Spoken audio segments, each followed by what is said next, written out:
Pegue a sua Bíblia, por favor. Abra em 2 Samuel, segundo livro de Samuel, capítulo 14.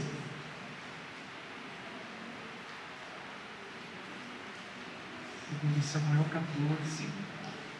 Hoje nós vamos falar do capítulo 14 e dos 12 primeiros versículos do capítulo 15. Vou fazer a leitura, por favor, preste atenção no que vai ser lido. É uma história da qual nós vamos tirar algumas lições para a nossa vida nessa manhã. Está escrito assim: percebendo, pois, Joabe, filho de Zeruia, que o coração do rei começava a inclinar-se para Absalão, mandou trazer de Tecor uma mulher sábia. Ele disse: finge que estás profundamente triste, põe vestidos de luto, não te unjas com óleo, e sê como mulher que há já muitos dias estás de luto por algum morto. Apresenta-te ao rei e fala-lhe tais e tais palavras. E Joabe lhe pôs as palavras na boca. A mulher tecoíta apresentou-se ao rei e, inclinando-se, prostrou-se com o rosto em terra e disse: salva-me, ó rei. Perguntou-lhe o rei: que tens? Ela respondeu: sou mulher viúva, morreu meu marido. Tinha tua serva 2 filhos, os quais brigavam entre si no campo, e não houve quem os apartasse, e feriu o outro e o matou. Eis que toda a parentela se levantou contra tua serva e disseram: dá-nos aquele que feriu a seu irmão, para que o matemos em vingança da vida de quem ele matou, e para que destruamos também o herdeiro. Assim apagarão a última brasa que lhe ficou, de sorte que não deixam a meu marido nome nem sobrevivente na terra. Disse o rei: vai para tua casa, e eu darei ordens a teu respeito.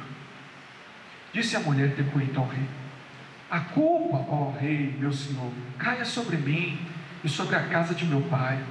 O rei, porém, e o seu trono sejam inocentes.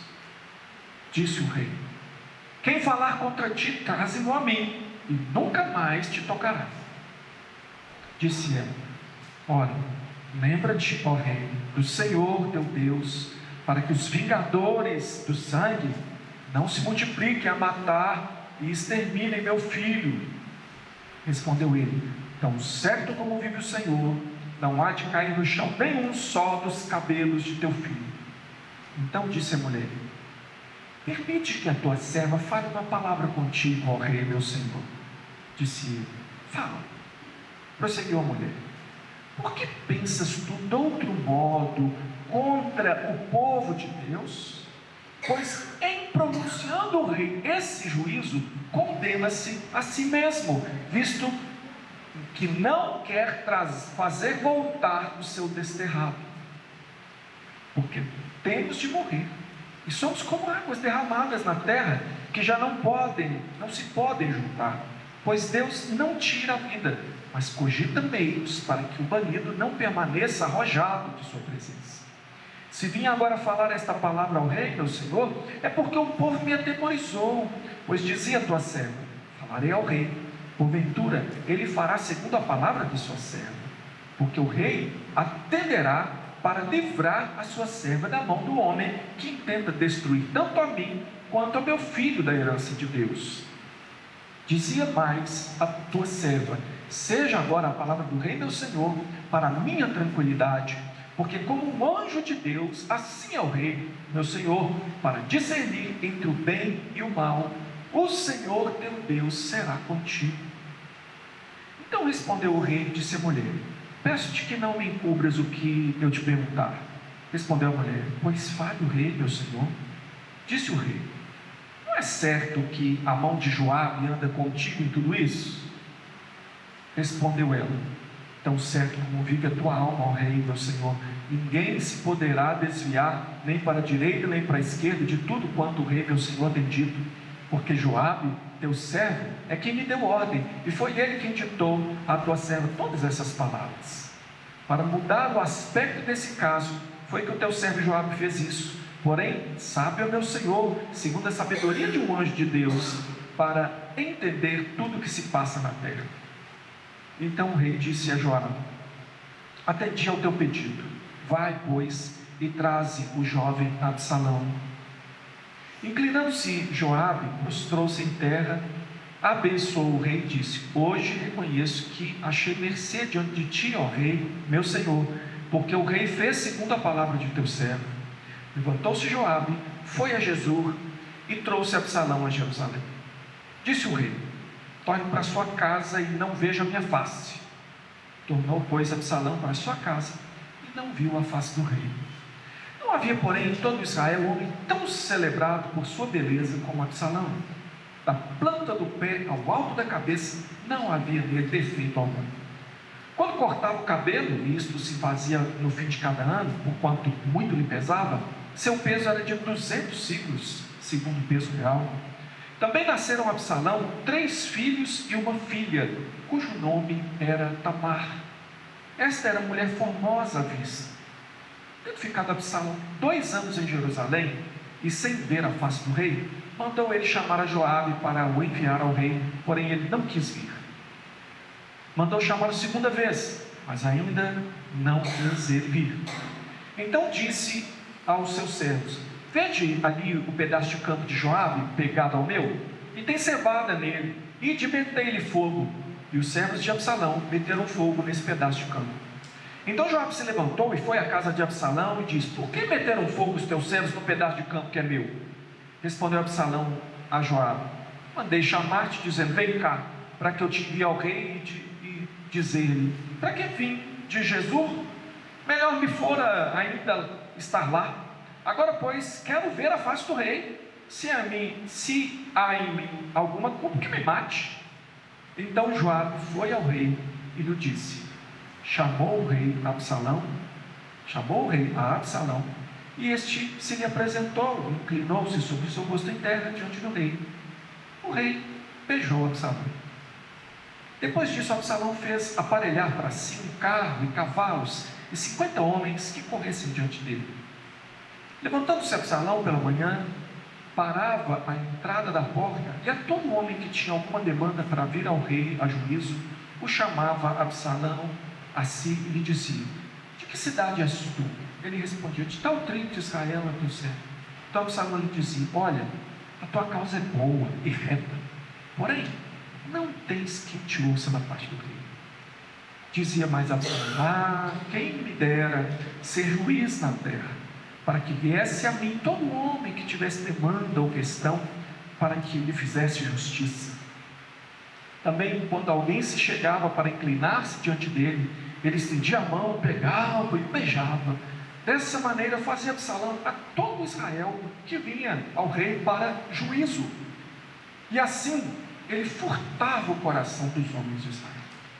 Ao cabo de 4 anos, disse Absalão ao rei: deixa-me ir a Hebrom, cumprir o voto que fiz ao Senhor, porque morando em Jesur, na Síria, fez o teu servo um voto, dizendo: se o Senhor me fizer tornar a Jerusalém, prestarei culto ao Senhor. Então lhe disse o rei: vai-te em paz. Levantou-se, pois, e foi para Hebrom.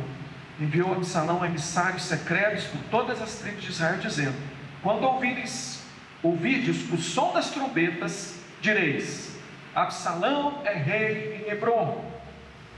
De Jerusalém foram com Absalão 200 homens convidados, porém iam na simplicidade, porque nada sabiam daquele negócio. Também Absalão mandou vir Aitofel, o Gilonita, do conselho de Davi, da sua cidade de Gilo, enquanto ele oferecia os seus sacrifícios. Tornou-se poderosa conspirata e crescia em número o povo que tomava partido de Absalão.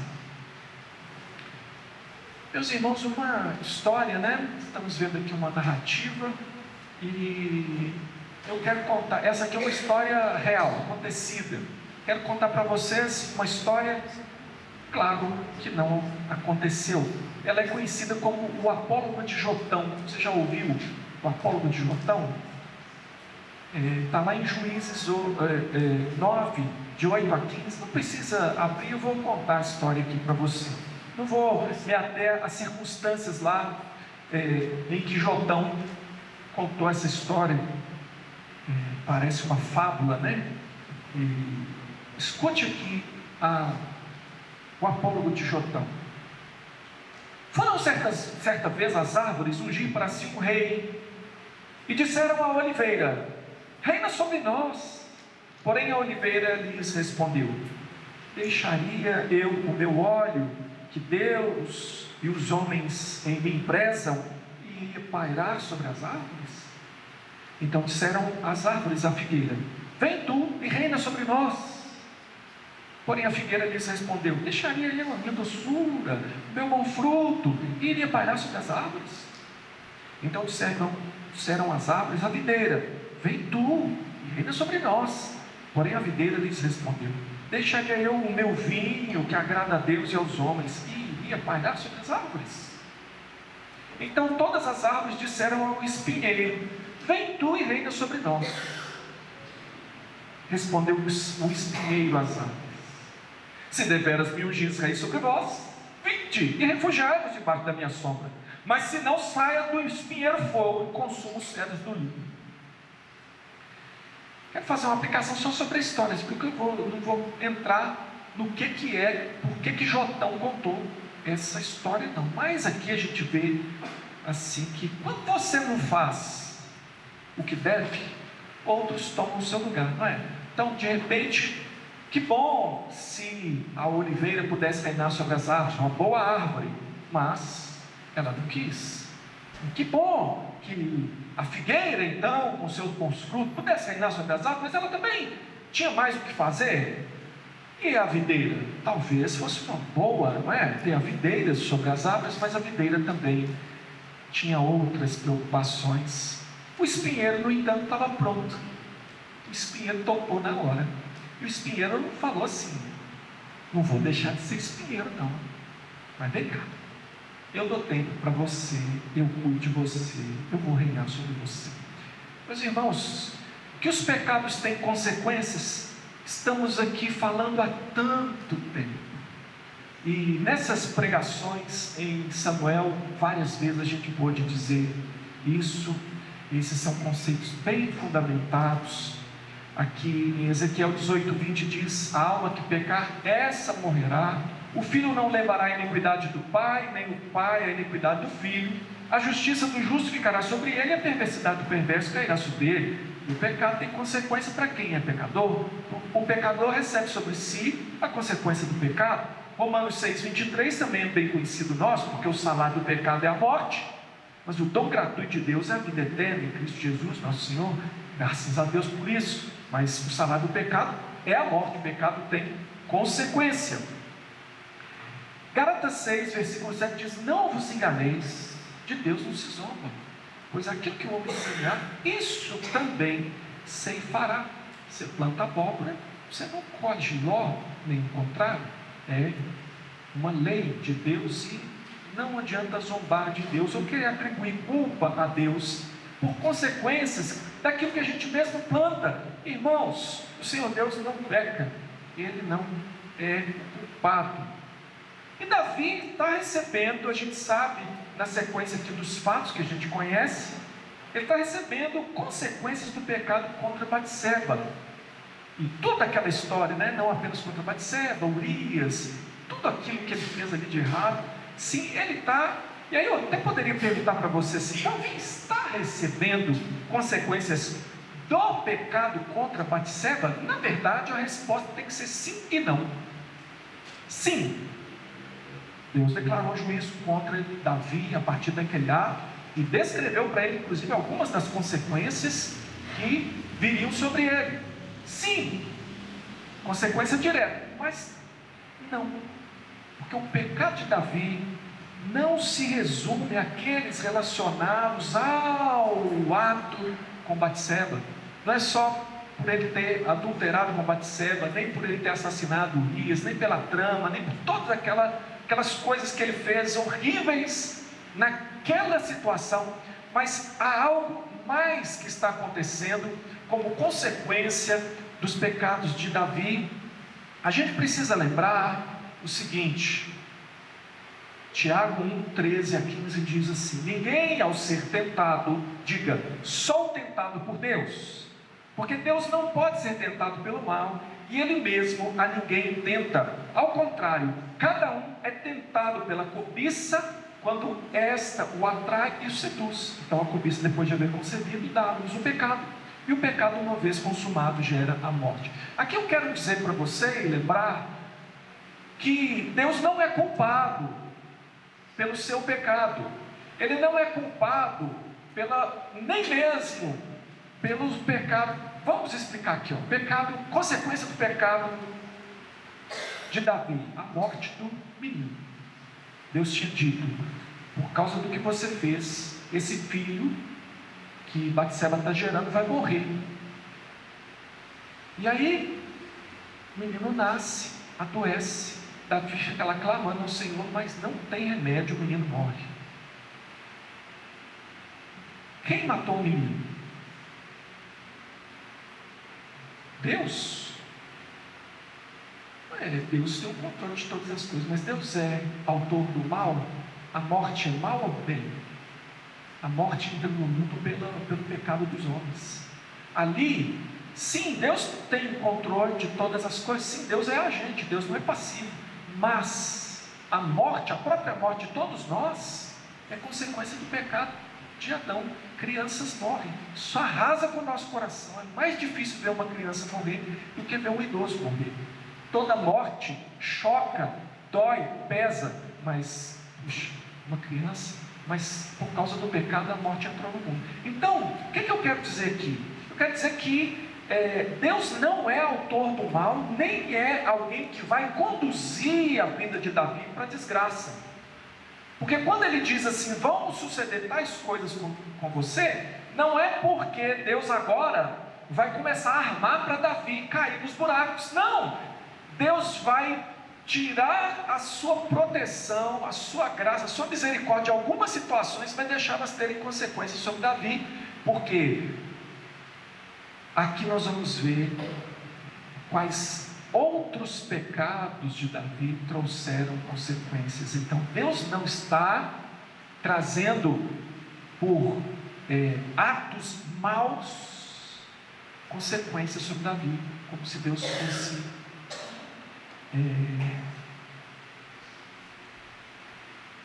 vingativo no sentido mal da coisa, vingativo como os homens são vingativos, uma vingança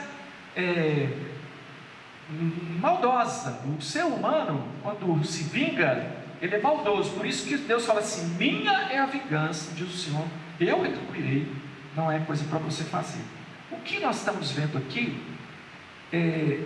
os males que vêm sobre Davi estão relacionados presta atenção nisso aqui, a condição pecaminosa da humanidade, por exemplo, no caso da morte do menino, e a pecaminosidade de Davi.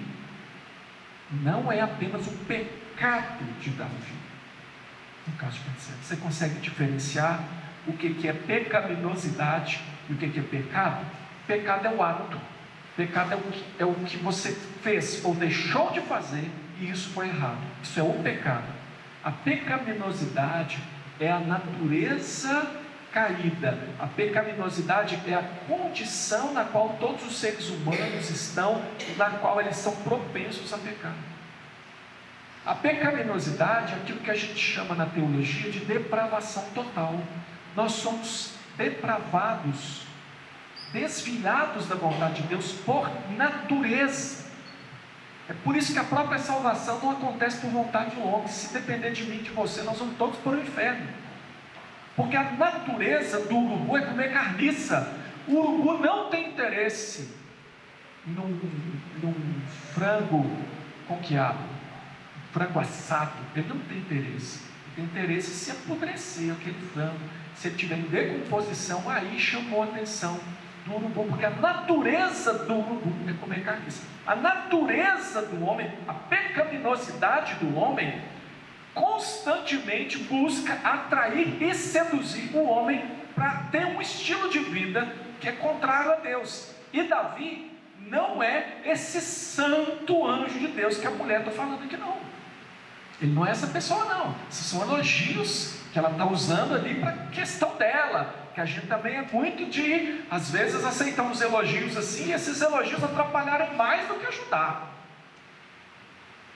Não, a pecaminosidade, na sua vida também, as coisas não são tão simples. Existem atos pecaminosos, terríveis, até que não aparece dos de fora, porque a Davi até conseguiu esconder bastante, né, de muita gente. Talvez alguma coisa que ninguém nem sabe. Atos pecaminosos. E também existe a pecaminosidade que coloca você numa posição vulnerável, quando você cede e deixa isso na sua vida. Nós precisamos ver o pecado, irmãos, não como atos, mas como um estado. O estado do ser humano. Nós precisamos lidar com a pecaminosidade, não apenas com os atos pecaminosos. Por isso que não resolve só ficar pedindo perdão. Tem que pedir perdão? Tem. Mas não é só isso. Porque muitas vezes pode ser só da boca para fora. É por isso que a palavra de Deus diz que é preciso produzir frutos dignos de arrependimento. Como assim? Quer dizer que tem algo mais do que simplesmente dizer: pequei, desculpa aí. Não é só isso. Davi não é um herói da fé, como nenhum dos grandes homens de Deus da Bíblia. Nenhum deles é um herói da fé. Todos são, como a Bíblia coloca todos nós na mesma condição, todos pecaram e carecem da glória de Deus. Também Davi é um homem pecador e necessitado da graça, como eu e você. Isso aqui é um preâmbulo assim, para a gente poder tirar algumas lições desse texto. Eu vou ser bem objetivo nas lições aqui que nós queremos tirar desse texto. O que eu quero que você aprenda hoje, você leve para a sua vida, pensando em toda essa história que você ouviu, é que a omissão é um pecado que antecede todos os outros. Puxa, será que eu consigo provar isso para você, usando esse texto? Estou dizendo isso mesmo, a omissão, não ação. A omissão é aquilo que você não faz, aquilo que você deixa de fazer. A omissão é um pecado que antecede, ele é a sala de entrada, ele é a porta de entrada, ele é a preparação para todos os outros pecados. Nós pecamos por ações e por omissões. Se a Bíblia diz que aquele que sabe que deve fazer o bem e não faz, nisto está pecando. No caso de Batseba, tem uma sequência de ações pecaminosas. E a situação que nós vimos na pregação anterior mostra consequências das omissões de Davi, não propriamente das suas ações. Omissão é um pecado que antecede a todos os outros. Deixa eu fazer aqui já uma aplicação aqui para nós pais. E aí, quando eu digo pais, eu estou dizendo pais e mães. São deveres dos pais prover. 1 Timóteo 5,8 diz: ora, se alguém não tem cuidado dos seus, e especialmente os da própria casa, tem negado a fé, e é pior do descrente. Sim, nós temos obrigações de provisão no núcleo familiar. Pais têm essa obrigação, não apenas o pai, a mãe também. É algo que se faz junto. E provisão é algo que é tão claro, qualquer pessoa, até os ímpios sabem disso. A lei brasileira pune pais que abandonam filhos, filhos que abandonam pais, filhos que abandonam pais também. A lei do nosso país proíbe, vai dizer que se você abandonar seu pai idoso, você vai responder por isso. Até os ímpios sabem disso. Nem precisava de Bíblia para eu explicar isso para você. Mas a Bíblia também diz que os pais devem ser modelo para os filhos. Efésios 5, 1 e 2 diz assim: sede, pois, imitadores de Deus, como filhos amados, e andai em amor, como também Cristo nos amou, e se entregou a si mesmo por nós, como oferta e sacrifício a Deus em aroma suave. Se Paulo está dizendo que nós devemos ser imitadores de Deus como filhos amados, ele está pressupondo que os filhos imitam os pais, logo os pais devem ser bons modelos para os filhos. Os pais têm obrigação de ser, não é vantagem nenhuma se você está sendo um bom modelo para o seu filho e alguém te elogiar por isso, dê glória a Deus, você não está fazendo mais do que a sua obrigação. Hoje a gente tem que elogiar o básico, porque as pessoas não querem nem o básico. A gente vê um pai ali que está sendo um bom exemplo para o filho, a gente fala, parabéns, mas não é tão grande coisa assim não. É dever discipular os filhos. Efésios 6,4 diz: e vós pais, não provoqueis vossos filhos a ira, mas criai-os na disciplina e na admoestação do, isso é importante assim, do Senhor. Por quê? Não provoqueis os vossos filhos a ira, quer dizer que há uma preocupação não apenas com o conteúdo que eu transmito para o filho, mas também como eu transmito esse conteúdo, como que eu ensino meus filhos. E eu tenho que disciplinar o filho. Disciplinar é colocar em ordem, colocar o que está fora no lugar. Disciplinar o filho na disciplina de quem? Na admoestação de quem? Do Senhor, não a minha, não o que eu acho, não como eu acho. A Bíblia te ensina o que ensinar e como ensinar o filho. Então, discipular o filho, fazer do seu filho é seu primeiro discípulo. Aqui o Caleb do lado do marido, ó, bacana.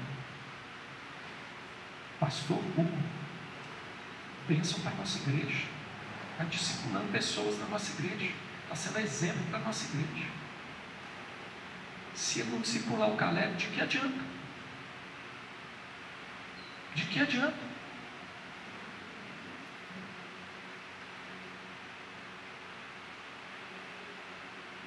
É dever.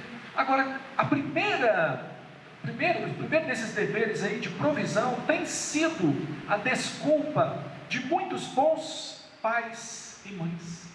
Porque quando ele é questionado quanto a ser modelo, ele fala: estou sobrecarregado. Você vê quanto que eu me esforço pela minha família. Eu trabalho. A mulher vai dizer: eu cuido. Muitas coisas que a gente faz no sentido da provisão. Mas e ser modelo? Porque os filhos vão imitar você. E discipular na disciplina e na admoestação do Senhor. E eu estou falando isso aqui porque a gente tem vários problemas acontecendo com Davi aqui. Eu estou insistindo em que isso aqui não é só, tipo assim, Deus amaldiçoou Davi porque ele adulterou com Batseba. Não.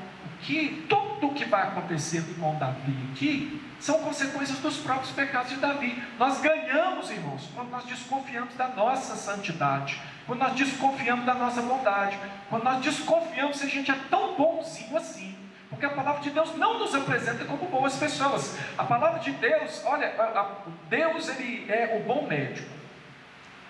O bom médico vai dizer para você assim: esse negócio vai te matar, você precisa tomar uma providência agora.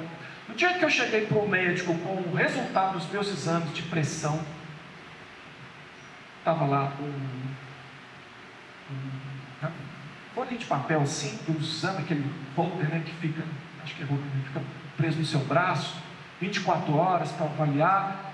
A hora que ele olhou assim, o médico não falou docinhos comigo assim. Ele não era aquela pessoa. Talvez você está querendo chegar no médico e falar, o médico fala assim: bom dia, seja bem-vindo aqui, aceita uma água, senta aqui por favor, olha, eu me sinto honrado de você me consultar. Não, o médico sentou, eu sentado lá, ele pegou o exame.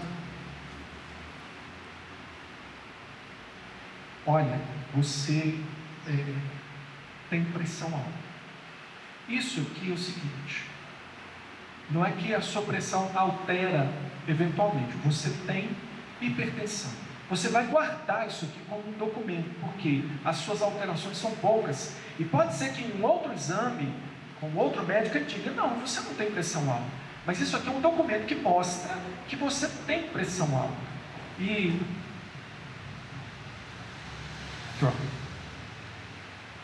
tirou o comprimido e falou assim: pode engolir isso aqui agora. Nem me deu água.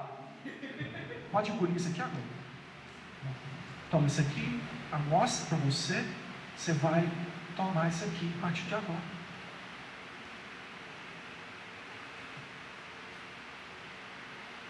E aí? É assim.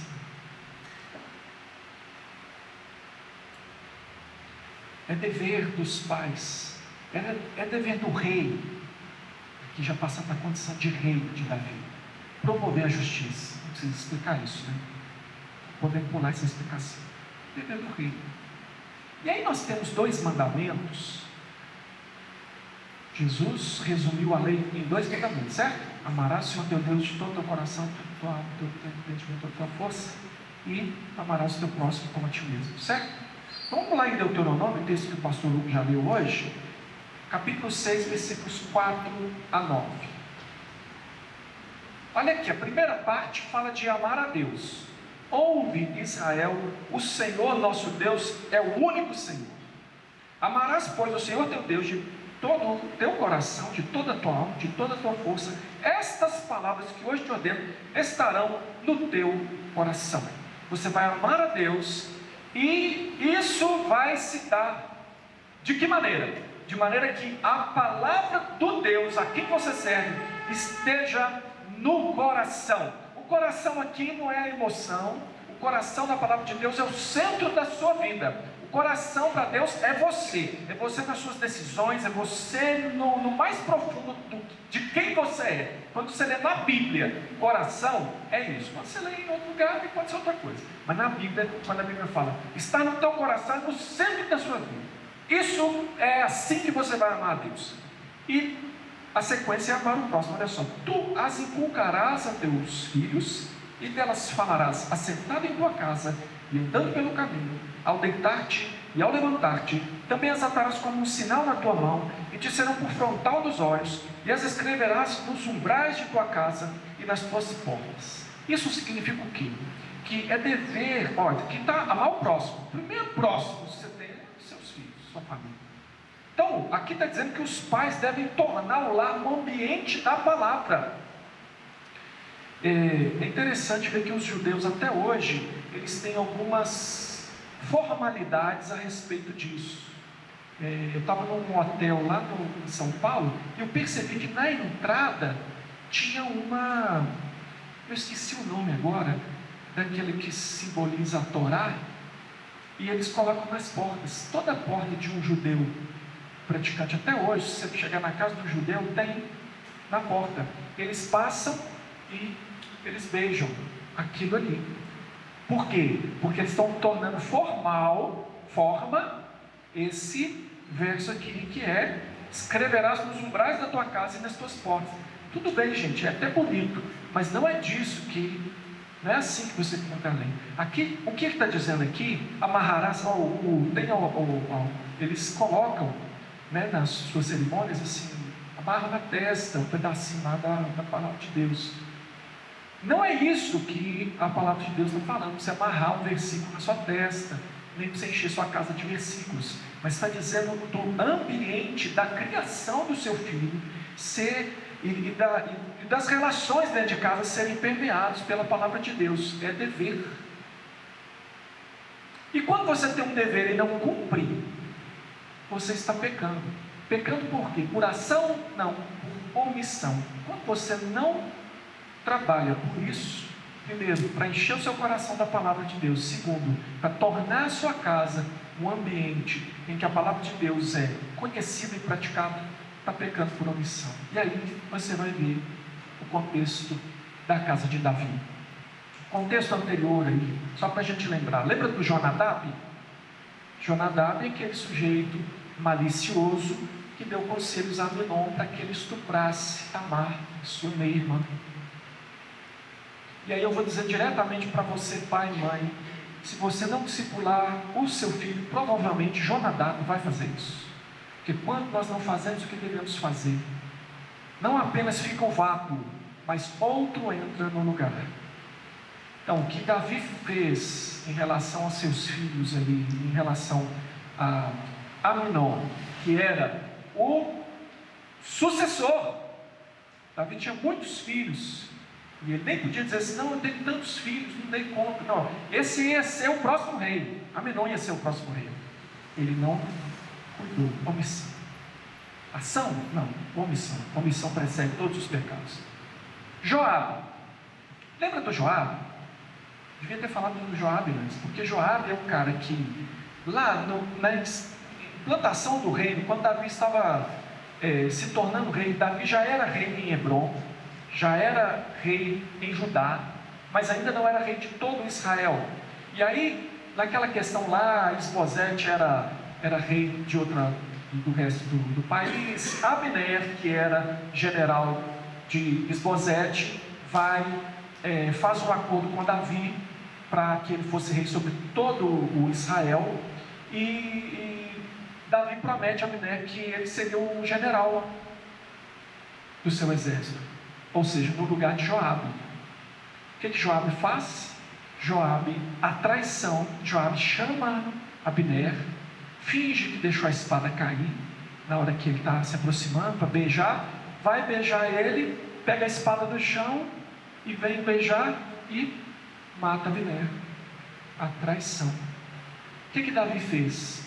Davi muito se indignou, chorou. Davi fez discurso.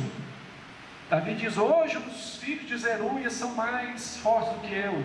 Joabe, filho de Zeruia, ele não tomou a medida que ele tinha que tomar, porque ele tinha que ter agido com justiça e ter punido Joabe. Não fez isso. Omissão. As cobrinhas que ele vai criando. Jonadab está solto no reino para conversar com o filho, que ele não conversa, que ele não tem relacionamento, que ele não está ensinando. O Aminon, no caso lá de Tamar, ele vai lá e estupra a irmã. O que Davi faz? Tira a calça e pula em cima, pisa em cima, como que dizendo assim, sabe? Ficou cheio de raivinhas, xingou, falou, chutou alguma coisa. A Bíblia diz que ele ficou muito irado com aquilo, mas ele não fez nada. Ele não fez nada. E aí, o que acontece? Ele expõe a sua família à morte, porque ele expõe o próprio Aminon à morte, e ele vai depois preparar caminho para tudo que Absalão vai fazer. Por que ele vai fazer isso? Por omissão. As omissões de Davi, aliás, fizeram do lar dele um ambiente hostil à palavra pregada. Davi pregava a palavra. Davi é um dos autores que mais escreveu na Bíblia, assim, escreveu muito, né, do que tem na Bíblia. Mas escreveu muito do que tem na Bíblia. Mas a omissão dele foi um pecado que antecedeu vários outros e trouxeram várias consequências. Absalão pensava o seguinte: meu pai não faz nada, ele só fala. Eu não sou como ele. Eu tive um galo de briga, que eu nunca pus para brigar, mas poderia, né? Eles brigam. É da natureza do galo brigar. Eu tive um galo e uma galinha, e eles tiveram filhos, e um desses filhotinhos cresceu e se tornou um outro galo. E quando ele já estava um galo formado, já igual em porte ao seu pai, porém mais novo, eu observava um negócio interessante. Eles ficavam soltos no terreiro, e na presença do pai, o galinho não cantava. Ele já era galo formado. Na presença do pai dele, ele nunca cantava. Mas quando o galo pai ia lá para frente da minha casa, que tinha o terreno na frente e atrás, o galo estava lá na frente, cantava o galinho lá atrás. O pai começava a procurar: quem é esse que está cantando? O galinheiro. E ele achava, aí, quando ele chegava lá atrás, tipo assim, alguém cantou aqui, o galinho estava na frente, não cantava não. Eu pensei assim: na hora esse negócio vai dar errado. O pai vai matar o filho vai matar o pai. Eu vou fazer um galinheiro para separar os dois. Aí eu fiz um galinheiro e separei os dois não se viam mais. Aí um cantava de lá, o outro cantava de cá. Aí eles começaram a se odiar. E aí eu falei: agora realmente eu tenho um problema, porque agora o galo não canta na frente do pai, a menos que ele não o reconheça. E Absalão não reconhecia em Davi aquele pai. Ele não reconhecia em Davi aquela autoridade. Ele não reconhecia em Davi aquela palavra, aquele temor do Senhor. Na prática de casa não estava presente.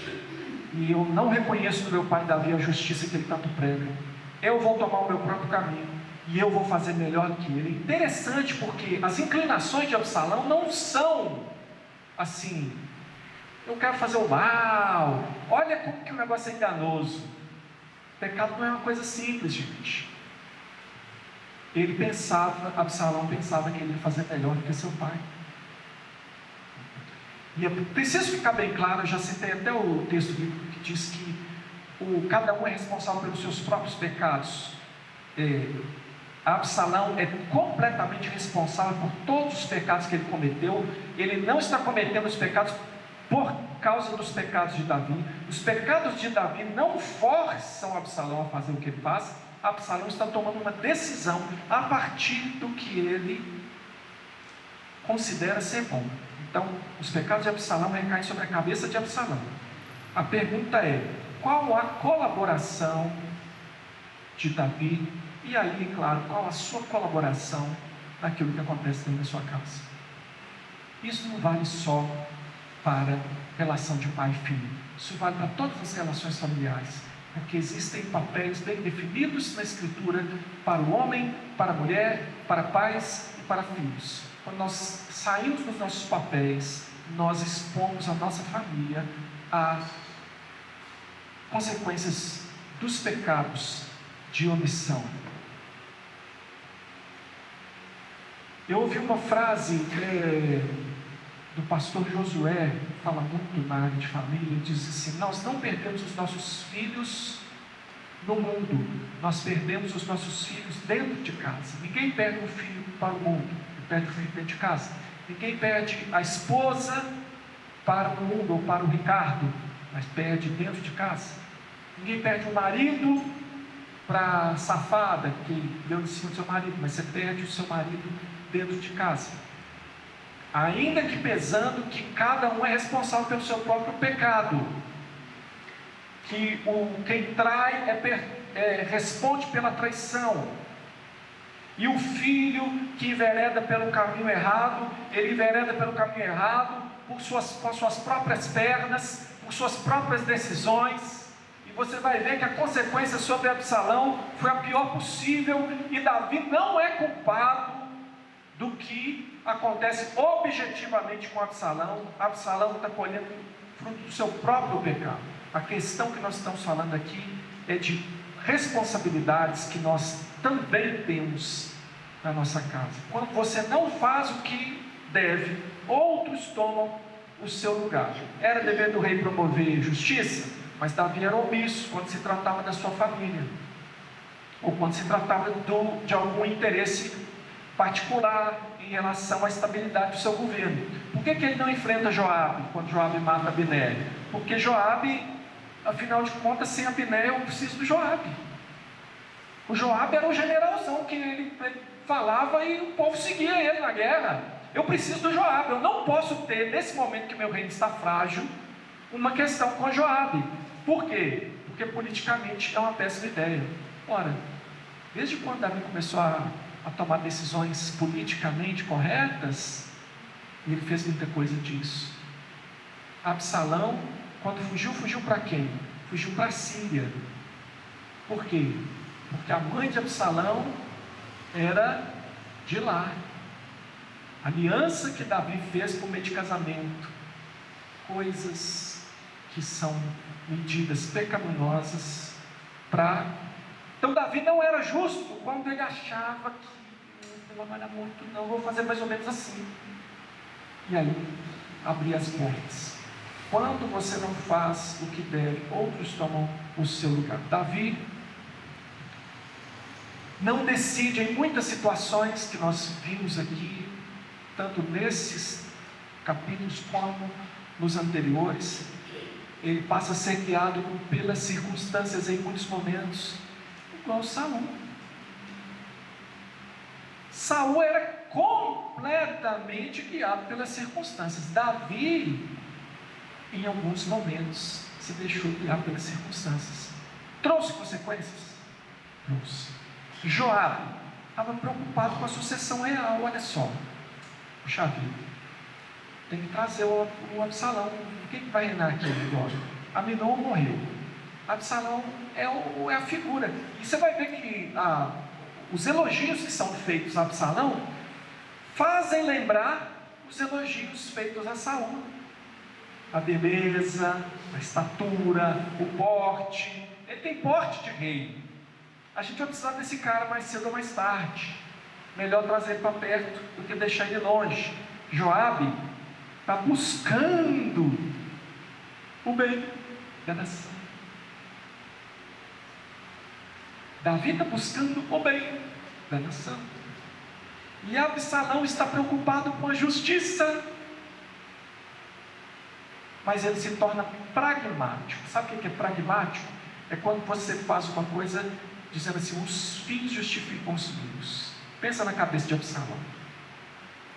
Se eu for rei, nós vamos tirar do poder um sujeito leniente, um sujeito que não toma atitude. Ele não toma atitude nem na casa dele, nem em lugar nenhum. Como é que chama a filha de Absalão?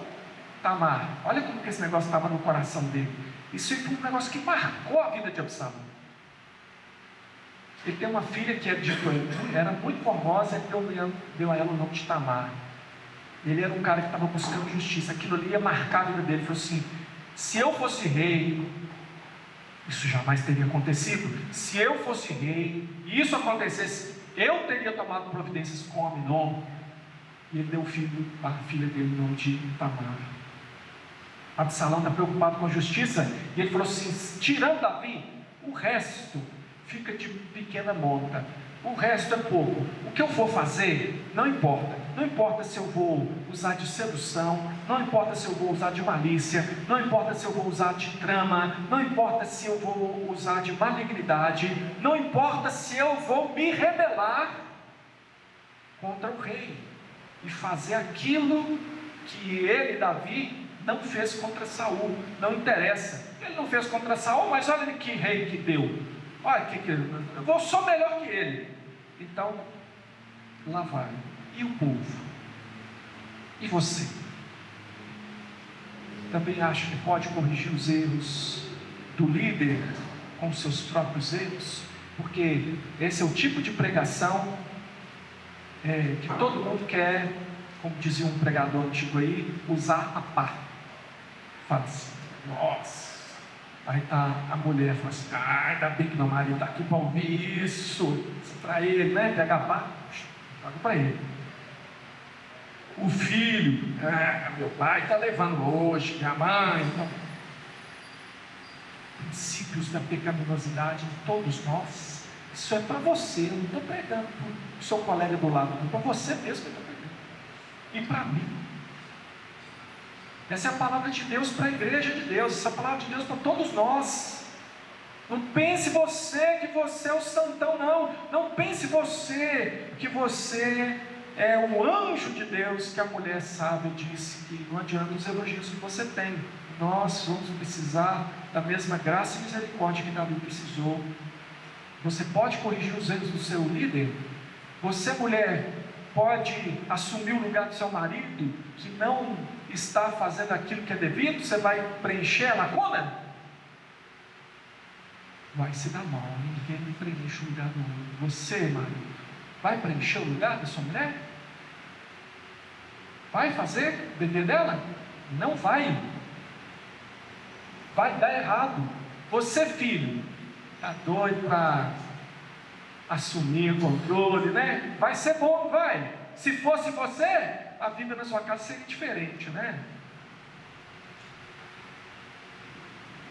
Na adolescência, eu já disse para vocês aqui, filho de pastor, coitadas, né? Tem um exemplo do pregador mesmo, né, Tati? São pessoas como qualquer um, tá? Filho de pastor, filho de presbítero, é gente igualzinho, qualquer um dos nossos filhos. Mas lá nas crises lá de adolescência, porque resistindo a alguma ordem minha, eu falava assim, procura meu pai aqui, de casa. Você acha isso? Vê se ele está aqui. Um dia você vai ser dona de sua casa. Lá vão ser as suas regras. Aqui são as minhas regras. Porque se fosse, quer dizer, se fosse você mudaria as regras, né? Vai ter sua casa. Cresça, amadureça. Gente, o adolescente ficar rebelde no sentido de estar se sentindo incomodado não é ruim. Escuta o que eu estou te falando. Ele precisa ter o estranhamento para que ele entenda: olha, não é que essa aqui não é a minha casa? Não é que eu sou uma pessoa que pode ter a sua própria família?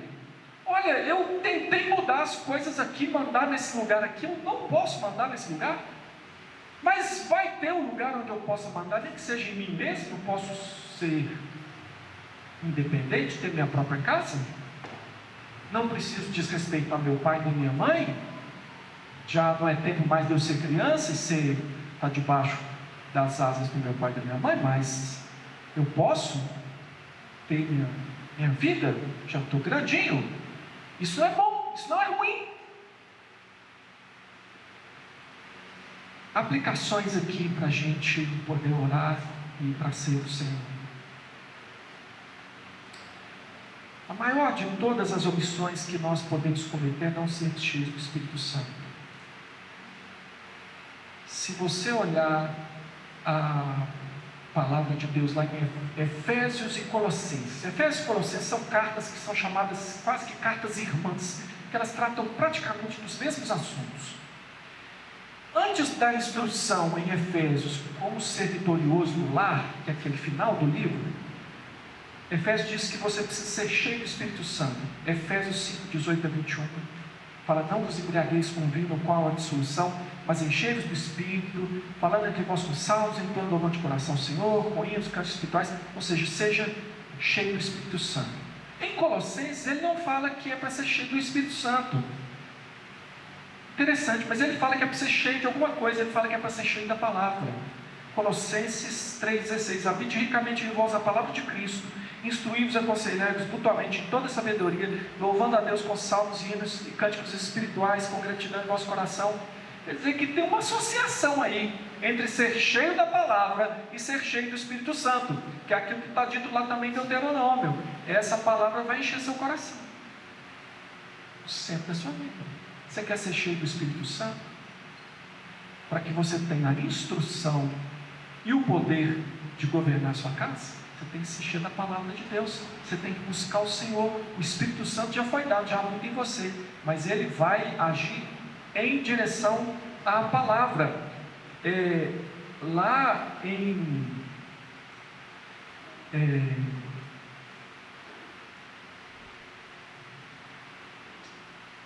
João, capítulo 16, versículo 13, diz assim: quando vier, porém, o Espírito da verdade, ele vos guiará a toda a verdade, porque não falará por si mesmo, mas dirá tudo o que tiver ouvido e vos anunciará as coisas que hão de vir. O Espírito Santo vai guiar você para a palavra de Deus. Se você quer ser cheio do Espírito Santo, você precisa ser cheio da palavra de Deus. Se você não estiver cheio da palavra de Deus, o que vai frutificar em você vai ser as obras da carne. Você só vai ter o fruto do Espírito, que está lá em Gálatas capítulo 6, amor, alegria, paz, longanimidade, benignidade, fidelidade, mansidão, domínio próprio, só se você for cheio do Espírito Santo. Muito mais do que qualquer evidência de dom espiritual, é o fruto do Espírito que vai mostrar se você é cheio do Espírito. Não podemos ser omissos quanto ao ser cheio do Espírito Santo. A busca por justiça é legítima, mas nós não vamos alcançar a justiça apontando para os erros dos outros e nem encobrindo os nossos próprios. Nós precisamos de Cristo Jesus. Davi é uma sombra, irmão, do rei perfeito. Só uma sombra. Porque o rei perfeito chama-se Jesus Cristo, o Rei dos Reis. Jesus não se omitiu. Ele é solução para os seus pecados passados. Essa mensagem não é para você ficar ali se moendo de dor, achando que está tudo destruído na sua vida, porque há redenção em Cristo Jesus e a promessa de salvação em Cristo Jesus. Ele é a solução para os seus pecados passados e Ele é o caminho de vitória para o seu futuro. O dever do rei é promover a justiça. Agora você quer ver? Agora é que quebra o nosso coração mesmo. A justiça de Deus. A justiça de Deus. Uma justiça atribuída, uma justiça que você não tem, nenhum de vocês tem, nenhum de vocês aqui, o melhor pai, a melhor mãe, nenhum de vocês tem, eu não tenho. Meu pecado me condena à morte, meu pecado abre portas para todo tipo de miséria na minha vida, mas há um Deus que intervém. É nele que eu deposito a minha fé, a minha confiança. Eu chamo você para que, ao participar da ceia do Senhor nessa manhã, você lance sobre Ele as suas imperfeições, você aceite a graça de Deus sobre a sua vida, você seja restaurado no amor, no poder de Deus. Eu quero convidar os presbíteros a vir aqui, para que nós passemos a ceia do Senhor. É uma justiça que não vem de você, uma justiça atribuída a você, nos méritos Cristo Jesus.